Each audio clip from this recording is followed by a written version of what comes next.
if you get back to where we started, an over-reliance on technology is arguably one of the reasons that October the 7th happened, rather than a reliance on old-fashioned presence of military to shoot people when they come over the border with weapons in their hands, and old-fashioned human reliance. The Israelis thought that they could rely on surveillance, and also the reputation that Hamas had for bumbling any opportunity. Well, the Israelis are really left with two options, in my judgment. One is look at the strategic landscape, measure what you may gain by what you might lose. What do I mean by that?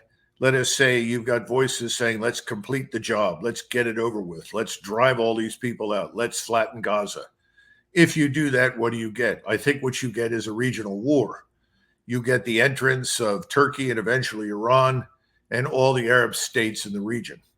On the other hand, you have the possibility of thinking through this whole business and saying, look, we can't do that. Even if we want to, we can't get away with it. I recall, an incident involving Teddy Roosevelt and John D. Rockefeller.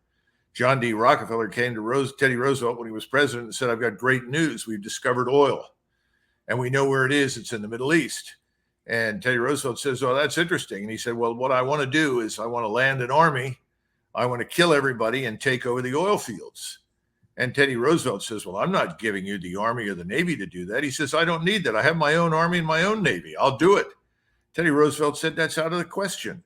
That's unacceptable. That's morally repugnant. It cannot and will not be done. And the answer was, well, we did some of that to the Indians, didn't we? And Teddy Roosevelt said, not anymore. We won't tolerate it. It's wrong. I think the Israelis have got to look at this thing and reach the same kind of conclusion. That vengeance is wrong. Yes.